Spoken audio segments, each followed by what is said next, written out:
What's up, guys? Good morning. Good morning, everyone. I'm Sudhir. So, today lecture discuss start and welcome to study mission. I hope to all of you well. So, आज के lecture में देखेंगे हम लोग आज बेहद ही interesting video आपकी रहने वाली है और देखेंगे आज के लेक्चर में कि आप लोग जान रहे हैं कि रेलवे एनटीपीसी ग्रुप डी का या ग्रुप ए का किसी का भी बात करें हम लोग तो एग्ज़ाम आने वाली है। तो रेलवे का एग्ज़ाम होने वाला है, उसको लेकर बहुत सारे लोग, बहुत सारे स्टूडेंट्स चिंतित हैं कि कैसे एग्ज़ाम दिया जाएगा, क्योंकि आजकल पैटर्न चेंज होगा या नहीं होगा।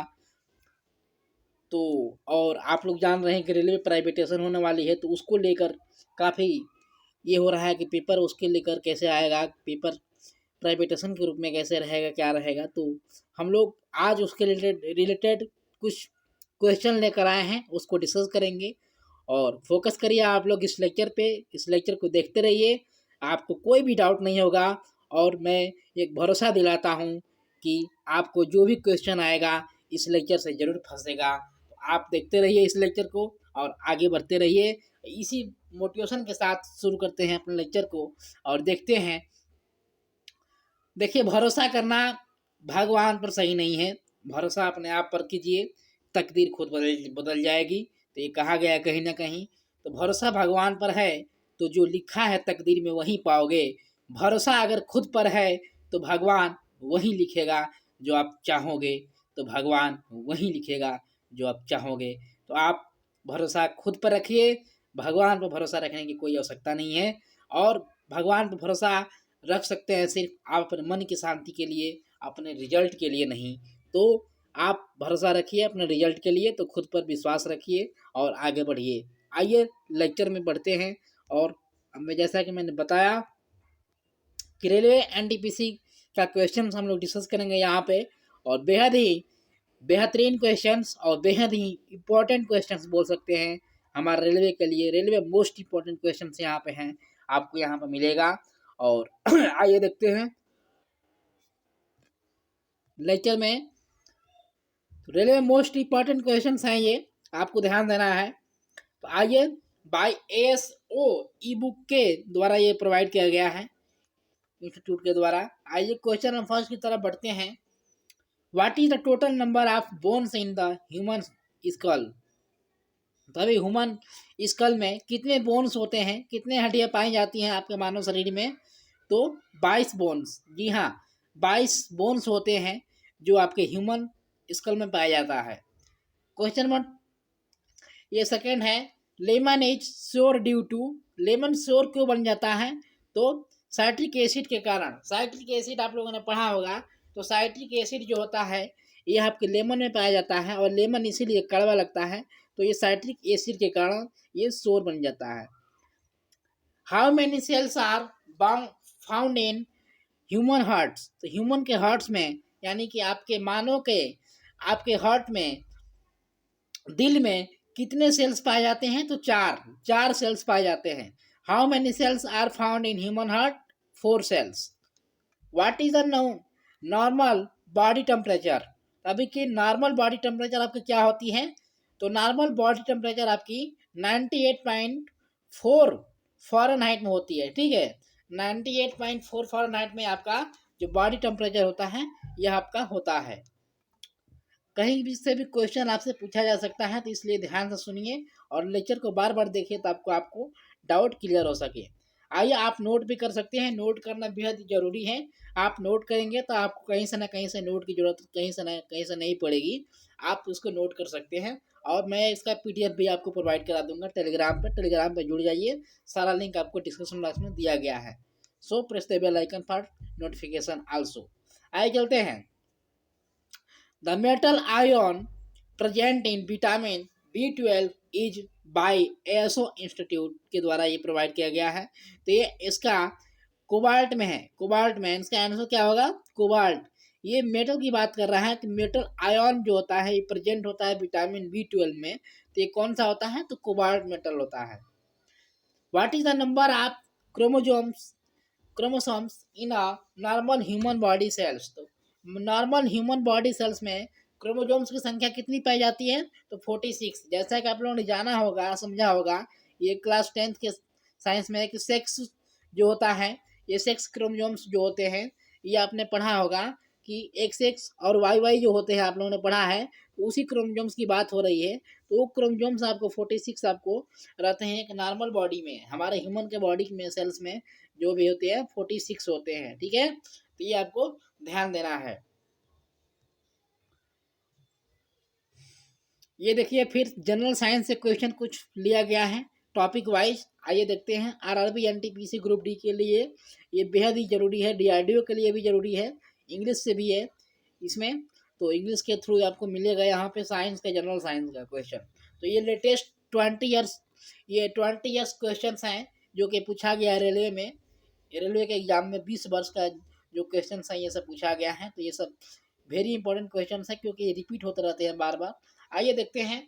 इन which carbohydrates are rich in calories along with vitamin. अभी विटामिन ए है जो कि ये कार्टोस रिच है, ये कैलोरीज मिलता है, इसमें कैलोरी सबसे ज़्यादा मिलता है विटामिन ए में, आपको ध्यान देना है। Oxygen carries protein in blood. Oxygen जो होता है ये क्या कैरी करता है? प्रोटीन ब्लड में, तो हेमोग्लोबिन के जरिए। जी हाँ, हेमोग्लोबिन आपको कैरी करता है, ऑक्सीजन कैरी करता है प्रोटीन, ये ब्लड में हेमोग्लोबिन कैरी करता है। Who is responsible for converting milk into curd. Milk को, दूध को दही में कन्वर्ट करने के लिए रिस्पॉन्सिबल कौन होता है? Bacteria, not virus. बहुत सारे लोग वायरस लिखते हैं और वायरस टॉपिक रहता है, वायरस एक ऑप्शन रहता है, तो आप ट्रिक लगा देते हैं गलती से, लेकिन वायरस नहीं होता है। ये बैक्टीरिया जो होती है आपको कन्वर्ट करने में हेल्प करती है मिल्क टू कर्ड, यानी कि दूध से दही जो बनता है आपका घरों में, तो बैक्टीरिया के थ्रू ही बनता है। बैक्टीरिया नहीं रहेगी तो दही नहीं बन पाएगा। तो ये आपको ध्यान देना है। विच gland is caused by iodine deficiency. देखिए, जो आयोडीन डिफिशिएंसी होती है ये किस ग्लैंड के कारण? तो थोराइड ग्लैंड के कारण, ठीक है, थोराइड ग्लैंड के कारण ये होता है। आगे बढ़ते हैं। फसलों में भारत के फसलों के सबसे बड़े उत्पादक, यहाँ पे लार्जेस्ट प्रोड्यूसर आपको क्रॉप्स इन इंडिया मिलेगा। आपका यहाँ से क्वेश्चन पूछा जा सकता है। तो भारत में फसलों को लेकर यहाँ पे क्वेश्चन पूछा जा सकता है। आइए क्वेश्चन हम फर्स्ट की तरफ चलते हैं। ये जो थायराइड ग्लैंड है, आपको बता दें कि ये जो थायराइड ग्लैंड है ये आपको ग्लैंड आयोडीन डिफिशिएंसी में काम करता है, तो ये ध्यान रखिएगा। क्वेश्चन फर्स्ट है, भारत में धान का सबसे बड़ा उत्पादक। भारत में धान कहाँ होता है सबसे ज्यादा? धान आप लोग जान रहे हैं, धान जो होता है आपका राइस, राइस से पहले धान होता है, ठीक है। तो जो राइस बनता है आपका चावल, उससे पहले धान होता है जो खेतों में किसानों के द्वारा काटा जाता है, उसको हार्वेस्टिंग किया जाता है, उसके बाद ये राइस के रूप में बनता है। तो यही धान है। तो ये धान का खेती सबसे ज़्यादा कहाँ पाया जाता है उत्पादक? तो पश्चिम बंगाल में। जी हाँ, पश्चिम बंगाल में आपको धान का सबसे बड़ा उत्पादक ये राज्य मिलेगा। क्वेश्चन नंबर सेकेंड है, भारत में गेहूं का सबसे बड़ा उत्पादक उत्तर प्रदेश। जी हाँ, उत्तर प्रदेश से जितने लोग बंदे हैं, स्टूडेंट्स हैं, वो उत्तर प्रदेश में जान रहे होंगे कि सबसे ज़्यादा गेहूं पाया जाता है, उत्पादक किया जाता है। भारत में गन्ने के सबसे बड़ा उत्पादक तो उत्तर प्रदेश। जी हाँ, 2 आंसर है इसका उत्तर प्रदेश में। आप जान सकते हैं ट्रिक के रूप में, गन्ने और गेहूं दोनों ग से ही है, आप ट्रिक बना सकते हैं। ग और ग दोनों ग से ही है, गन्ना और गेहूं ये दोनों उत्तर प्रदेश में ही ज़्यादा पाया जाता है। क्वेश्चन नंबर 4 है, भारत में मूंगफली के सबसे बड़ा उत्पादक। जी हाँ, भारत में मूंगफली सबसे कहाँ पाया जाता है, सबसे कहाँ उत्पादक किया जाता है? तो गुजरात स्टेट में, गुजरात राज्य में, जहाँ से मोदी जी हैं, बिलोंग कर रहे हैं। तो मूंगफली की खेती सबसे ज़्यादा पाया जाता है गुजरात में। क्वेश्चन नंबर 5 है, भारत में चाय का सबसे बड़ा उत्पादक तो असम। असम में भारत का सबसे चाय बड़ा उत्पादक माना जाता है असम। क्वेश्चन नंबर 6 है, भारत में बांस का सबसे बड़ा उत्पादक असम। असम है जो बांस का भी सबसे बड़ा उत्पादक है और चाय का भी सबसे बड़ा उत्पादक है। क्वेश्चन नंबर 7 है, भारत में जूट का सबसे बड़ा उत्पादक, जूट आप लोग समझ रहे हैं, जिससे कि पहले के जूट से कुछ रस्सियां बनाई जाती थी, तो ये पश्चिम बंगाल में सबसे बड़ा उत्पादक है। भारत में तंबाकू का सबसे बड़ा उत्पादक आंध्र प्रदेश, जी हाँ, भारत में तंबाकू का सबसे बड़ा उत्पादक ये राज्य आंध्र प्रदेश होगा। क्वेश्चन नंबर 9 है, भारत में केले का सबसे बड़ा उत्पादक तमिलनाडु, जी हाँ, भारत में केले का सबसे बड़ा उत्पादक माना जाता है तमिलनाडु। क्वेश्चन नंबर 10 है, भारत में केसर का सबसे बड़ा उत्पादक, जो केसर खाया जाता है, लोग खाते हैं, तो जम्मू कश्मीर में केसर सबसे ज़्यादा मिलता है। 11 है, भारत में प्याज का सबसे बड़ा उत्पादक महाराष्ट्र, भारत में प्याज सबसे ज़्यादा उत्पादन किया जाता है महाराष्ट्र में। भारत में काली मिर्च सबसे ज़्यादा मिलता है केरल में काली मिर्च, आपको क से काली और क से केरल, आप ट्रिक याद कर सकते हैं कि काली मिर्च केरल में पाया जाता है। 13 क्वेश्चन है, भारत में कपास का सबसे बड़ा उत्पादक, तो कपास यानी रुई जिसको बोलते हैं एक प्रकार से, तो ये गुजरात में पाया जाता है। ठीक है। क्वेश्चन नंबर 14 है, भारत में काफी का सबसे बड़ा उत्पादक कर्नाटक में काफी, क से कर्नाटक, आप याद ध्यान रख सकते हैं। आइए लुसेंट कंप्यूटर से कुछ क्वेश्चन पूछे जा सकते हैं, तो ये उसको देखते हैं। लुसेंट टॉप कंप्यूटर से संबंधित क्वेश्चन है, जो कि क्वेश्चन नंबर फर्स्ट है, CAD का क्या अर्थ है, तो कंप्यूटर एडेड डिजाइनर, ठीक है, कंप्यूटर एडेड डिजाइनर, ये CAD का फुल फॉर्म है। क्वेश्चन नंबर सेकंड है, ओरिकल क्या है, JB, तो डाटाबेस सॉफ्टवेयर है ये प्रकार का। क्वेश्चन नंबर थर्ड है, वह बिंदु जिस पर डेटा कंप्यूटर में प्रवेश करता है या निकाला जाता है वह क्या कहलाता है, तो टर्मिनल कहलाता है। जी हाँ, वह बिंदु क्या है जो डेटा कंप्यूटर में प्रवेश करता है और यहाँ निकाला जाता है, तो वो टर्मिनल कहलाता है। लिनक्स एक उदाहरण है, तो ओपन सोर्स सॉफ्टवेयर है यह लिनक्स। CPU का वह भाग जो अन्य सभी कंपोनेंट्स की गतिविधियों को कोऑर्डिनेट करता है, तो कंट्रोल यूनिट जो होता है CPU से CU, यानी कि जो CPU का वह भाग है एक प्रकार का CU, ठीक है, यह कंप्यूटर के गतिविधियों को कोऑर्डिनेट करता है। ALU का पूरा नाम अर्थमेटिक लॉजिक यूनिट है। ALU का पूरा नाम, आप इसको नोट कर सकते हैं बेहद आसान से, क्योंकि यहाँ पे आप लोगों को बेहद टाइम मिल रहा है, आप इसको नोट कर सकते हैं। सॉफ्ट कॉपी एक आउटपुट है, तो हार्ड कॉपी क्या है, ये आपसे क्वेश्चन वेरी इंपॉर्टेंट पूछा जा सकता है कि सॉफ्ट कॉपी आपका एक आउटपुट है, तो हार्ड कॉपी क्या है, या ये भी पूछा जा सकता है कि हार्ड कॉपी एक प्रिंटेड आउटपुट है, तो सॉफ्ट कॉपी क्या है, तो ये क्वेश्चन दोनों ओर से घुमा के पूछा जा सकता है। तो सॉफ्ट कॉपी एक आउटपुट है, आप जान रहे हैं, तो हार्ड कॉपी क्या है, तो प्रिंटेड आउटपुट है। ठीक है। क्वेश्चन नंबर 8 है, सूचनाएं एक यूनिट से दूसरी यूनिट तक ले जाने और उन्हें आप वापस करने का काम कौन करता है, डाटाबेस। जी हाँ, एक डाटाबेस ही है, एक है जो कि ये सूचनाएं को यानी कि इंफॉर्मेशन को वहाँ से दूसरे जगह ले जाने में काम करता है, डाटाबेस इंफॉर्मेशन को प्रोवाइड करता है। HTML डॉक्यूमेंट बनाने के लिए किसकी जरूरत पड़ती है, तो टेक्स्ट एडिटर की। HTML डॉक्यूमेंट होता है एक प्रकार का, उसको बनाने के लिए टेक्स्ट एडिटर की जरूरत पड़ती है। क्वेश्चन नंबर 10 है कंप्यूटर से, लास्ट क्वेश्चन, वेबसाइट किसका कलेक्शन है, तो वेबसाइट वेब पेज का है। वेब पेज आप खोलते हैं कंप्यूटर में, तो वेब पेज का जो है वेबसाइट कलेक्शन है। What were the second generation computer based on, दूसरी पीढ़ी के कंप्यूटर किस पर आधारित थे, तो ट्रांजिस्टर पे, यानी कि जो ट्रांजिस्टर था ये सेकेंड जनरेशन कंप्यूटर था बेस पे, ये ट्रांजिस्टर दूसरी पीढ़ी के कंप्यूटर पर आधारित थे। विच मुगल एम्पायर डायड इन ट्राइसॉन, तो देखिए जेल में किस मुगल सम्राट की मृत्यु हुई, तो बहादुर शाह जफर का ये मृत्यु हुआ था। When is the direct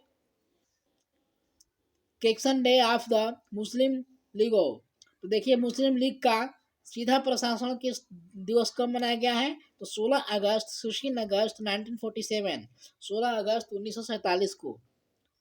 how many schedules are there in the constitution? तो संविधान में कुल कितनी अनुसूचियां हैं? 12 अनुसूचियां हैं, ये आपको पता होगा। शेड्यूल्स 12 शेड्यूल्स होते हैं हमारे कॉन्स्टिट्यूशन में, 12 अनुसूचियां हैं। What were the third generation generation generation computers based on? IC, IC यानी कि इंटीग्रेटेड चिप, इंटीग्रेटेड चिप होता है एकीकृत चिप, इसको बोलते हैं हिंदी में आईसी को। ये तीसरी पीढ़ी के कंप्यूटर आधारित था, ठीक है, ये तीसरी पीढ़ी के कंप्यूटर पर आधारित था। आईसी एकीकृत चिप यानी कि integrated chip. What were the fourth generation generation computers based on? तो माइक्रो प्रोसेस, माइक्रो प्रोसेसर जो होता है ये फोर्थ जनरेशन के कंप्यूटर पर आधारित था, microprocessors. Roman Raman effect is related to? Raman effect यानी कि रमन प्रभाव से क्या समझते हैं आप? रमन प्रभाव से संबंधित क्या है? तो प्रकाश का बिखराव यानी कि scattering of light. Scattering of light आप लोग समझ रहे हैं, यानी कि प्रकाश जब बिखरता है, आप जब टॉर्च बारते हैं, टॉर्च को ऑन करते हैं तो प्रकाश आपके आसपास ये उजाला फैल जाता है, तो इसी को स्कैटरिंग ऑफ लाइट बोलते हैं, यानी कि प्रकाश का बिखराव। तो ये किससे संबंधित है? तो रमन प्रभाव से, यानी कि रमन इफेक्ट से ये संबंधित है। National science day is celebrated on? तो अभी राष्ट्रीय विज्ञान दिवस कब मनाया गया है? तो 28 फरवरी को, 28 फरवरी को मनाया जाता है यह। ये 28 फरवरी को नेशनल साइंस डे मनाया जाता है। Newly appointed international cricket council, ICC जो है इंटरनेशनल क्रिकेट काउंसिल, ये चेयरमैन कौन है? तो जिरेक बारकेली, जिरेक बारकेली ये चेयरमैन है आईसीसी के अभी, इंटरनेशनल क्रिकेट काउंसिल के। Which is the largest fresh water lake in India? Bharat की सबसे बड़ी ताजी पानी की झील कौन सी है?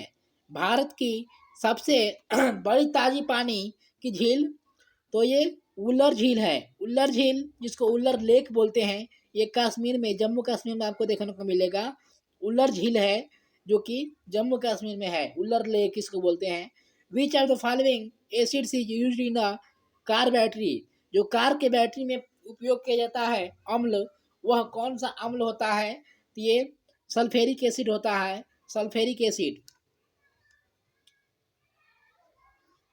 Where is the railway staff college located? तो रेलवे का जो स्टाफ है, रेलवे स्टाफ कॉलेज है, यह कहाँ पर स्थित है? ये आपसे पूछा जा सकता है, क्योंकि आप रेलवे का एग्जाम देने जा रहे हैं तो रेलवे में आपसे नॉर्मली पूछा जा सकता है कि रेलवे का जो स्टाफ कलेक्शन है, ये कॉलेज है, ये कहाँ पर है? तो वडोदरा, वडोदरा है, यहाँ पे है। Mineral impurities in blood is removed by? रक्त में खनिज अशुद्धियों को हटा दिया जाता है। किडनी, किडनी क्या काम करती है? तो किडनी आपके ब्लड के जो, किडनी ब्लड के जो भी एक डिसएडवांटेज मटेरियल होते हैं उसको छानती है, छानने के काम करते हैं ब्लड को, तो ये किडनी काम करती है। व्हाट कॉजेज हाइड्रोपोडिया? तो हाइड्रोपोडिया जो है किन कारणों से होता है? तो रेबीज वायरस, रेबीज वायरस जो होता है यह हाइड्रोफोबिया का कारण बनता है। Where is the Swami Vivekananda airport situated? अभी स्वामी विवेकानंद हवाई अड्डा कहाँ पर स्थित है? तो छत्तीसगढ़, छत्तीसगढ़ में स्वामी विवेकानंद हवाई अड्डा स्थित है।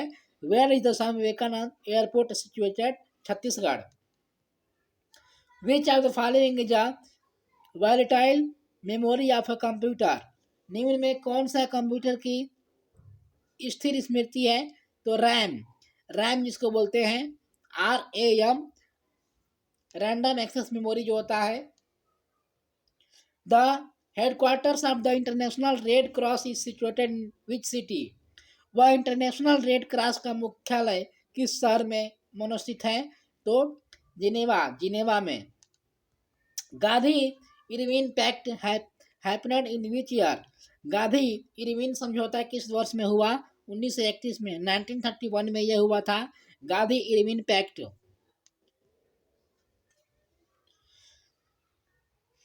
Cousin 2019 exercise participated by India and Kazakhstan conducted at,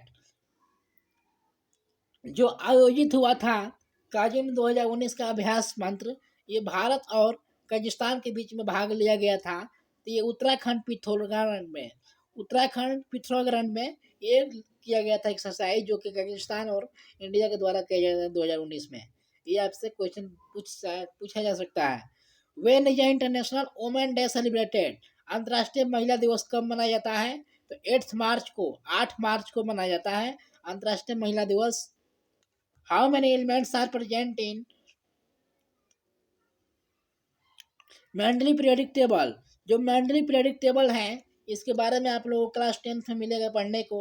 मैंडली periodic table ये या आपको मैं बेहद ही एक्सप्रेशन किया था, यहाँ पे एक्सप्लेन किया था बेहद ही तरीके से, अच्छे से आपको वीडियो पार्टिकुलरली मिल जाएगी। अगर आप periodic table by Sudhir Yadav search करेंगे, स्टडी मिशन बाय सुधीर, तो यहाँ पे आप लोगों को मिल जाएगा मंथली पीरियोडिक टेबल का जो डाटा है, उसको मैं काफ़ी तरह समझाया हूँ। तो ये कितने एलिमेंट से पहले? तो 63 तालिका है इसमें, ठीक है। तालिका मतलब आपको जो टेबल है ये 63 है, इसमें elements. The least distance of distinct vision is, दृष्टि की सबसे कम दूरी क्या है? 25 सेमी। 25 सेमी तक आप सबसे कम दूरी देख सकते हैं। The SI unit of sound, ध्वनि की एसआई यूनिट तो डेसिबल है, जो कि ये ध्वनि का सबसे इकाई यूनिट है। Minimum age required for person to become governor of a state is, किसी राज्य के राज्यपाल बनाने के लिए व्यक्ति की न्यूनतम आयु क्या होनी चाहिए? तो 35 वर्ष। जी हाँ, 35 ईयर्स होनी चाहिए गवर्नर बनने के लिए आपको। Who appointed the attorney general of India, president of India, ठीक है। यानी कि कौन आपको अपॉइंट करता है? भारत के महान्यायवादी की नियुक्ति कौन करता है? तो भारत का प्रमुख, यानी कि भारत का प्रमुख कौन होता है? तो प्रेसिडेंट ऑफ इंडिया। ये मॉडर्न हिस्ट्री से कुछ क्वेश्चंस हैं जो आपसे पूछा जा सकता है बेहद तरीके से। आइए देखते हैं मॉडर्न इंडियन हिस्ट्री जो जीके क्वेश्चंस है कुछ। प्रश्न 1 है, किस नेता को भारत का बिस्मार्क कहा जाता है? सरदार वल्लभ भाई पटेल को। सरदार वल्लभ भाई पटेल को आपको ट्रिक देखने को मिलेगा इस क्वेश्चंस में, आंसर्स में। तो सरदार वल्लभ भाई पटेल को यहाँ पे बिस्मार्क कहा जाता है। बिहार के महान स्वतंत्रता सेनानी कुंवर सिंह किस रियासत से संबंधित थे? जगदीशपुर रियासत से। जगदीशपुर रियासत से हमारा जो बिहार के महान स्वतंत्रता सेनानी कुंवर सिंह जी थे, ये जगदीशपुर रियासत से संबंधित थे। सुरमा घाटी का किसका आंदोलन किस प्रदेश से संबंध रखता है? असम से। असम से जो सुरमा घाटी का किसान है आंदोलन है, यह असम से संबंध रखता है। भारत की स्वतंत्रता प्राप्ति के समय कांग्रेस के अध्यक्ष कौन थे? आचार्य जेबी कृपलानी। आचार्य जे कृपलानी ये भारत की स्वतंत्रता प्राप्ति के समय कांग्रेस के अध्यक्ष थे। तो ये आपसे क्वेश्चन पूछा जा सकता है कि कांग्रेस के अध्यक्ष कौन थे उस समय जब भारत का स्वतंत्रता प्राप्ति के लिए समय चल रहा था? तो आचार्य जेबी कृपलानी थे। चौरी चौरा कांड के कारण कौन सा सत्याग्रह एकाएक रोका गया? जी हाँ, यह आपसे क्वेश्चन बेहद पूछा जा सकता है कि जो चौरी चौरा कांड हो रहा था उस समय सत्याग्रह जो चल रहा था वो कौन सा सत्याग्रह था जिसको एकाएक रोक दिया गया? तो असहयोग आंदोलन, जिसको जो कि हमारे महात्मा गांधी जी के द्वारा चलाया गया था। असहयोग आंदोलन, इसको एकाएक रोक दिया गया था क्योंकि चौरी चौरा कांड चल रहा था, इसके कारण। प्रश्न है, 1890 में कलकत्ता विश्वविद्यालय की पहली ग्रेजुएट महिला ने कांग्रेस अधिवेशन को संबोधित किया था, वह कौन थी? कादम्बिनी गंगुली। कादम्बिनी गंगुली है, जो कि 1890 में कलकत्ता विश्वविद्यालय की पहली ग्रेजुएट महिला थी। ये कांग्रेस अधिवेशन को संबोधित की थी। 17 अक्टूबर 1940 को व्यक्तिगत सत्याग्रह का उद्घाटन किसने किया था? आचार्य विनोबा भावे ने। आचार्य विनोबा भावे ने 17 अक्टूबर 1940 को व्यक्तिगत तरीके से सत्याग्रह का उद्घाटन किया था इन्होंने। भारत के स्वतंत्रता आंदोलन के नारे में करो या मरो, डू और डाई बड़ा ही सशक्त नारा था। इसे किसने और कब दिया? जी हाँ, ये क्वेश्चन आपसे पूछा जा सकता है और ये बार बार क्वेश्चन पूछा जा सकता है, पूछा जाता भी है। तो भारत के स्वतंत्रता आंदोलन के समय ये नारों में जो क्या कहा गया था, करो या मरो का नारा, डू और डाई, ये कौन दिया था और कब दिया था? तो महात्मा गांधी जी ने, हमारे राष्ट्रपिता महात्मा गांधी जी ने दिए थे करो या मरो का नारा भारत छोड़ो आंदोलन में।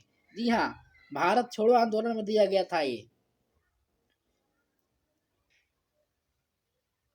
मार्च 1908 में मुस्लिम लीग का अस्थाई परमानेंट अध्यक्ष किसे चुना गया था? तो आगा खां को 1908 में मुस्लिम लीग का अस्थाई अध्यक्ष चुना गया था। चंगावाट सशस्त्रागार पर आक्रमण के क्रांतिकारी अभियान का नेतृत्व किसने किया था? सूर्य सेन ने ये चंटगांव सशस्त्र पर आक्रमण के क्रांतिकारी अभियान को नेतृत्व किया था। दादा भाई नौरोजी ने अपने किस लेख में धन के विहंगम का सिद्धांत प्रतिपादित किया? तो दादा भाई जो नौरोजी हैं, ये अपने किस लेख में धन के बहिर्गमन का सिद्धांत प्रतिपादित किया? तो इंग्लैंड टेड टू इंडिया नामक लेख में। ठीक है, ये लेख है इनका दादा भाई का, ये इंग्लैंड टेड टू इंडिया नामक का लेख है, इसमें इन्होंने ये सिद्धांत को प्रतिपादित किया था। आई होप कि आप लोग समझे होंगे लेक्चर आज के लेक्चर काफ़ी इंटरेस्टिंग रही होगी और आप यहाँ से बहुत कुछ नॉलेज गेन किए होंगे। और इसको आप लिखिए, इन क्वेश्चंसों को आप नोट कीजिए। ये क्वेश्चंस आपके बेहद ही इंपॉर्टेंट क्वेश्चंस हैं जो कि आपके रेलवे में, एनटीपीसी में, एनी कंपटीशन एग्जाम में पूछा जा सकता है। तो आई होप कि आप लोग समझे होंगे लेक्चर आज का, और आज के लेक्चर में काफ़ी कुछ नया सीखने को, जानने को मिल रहा होगा।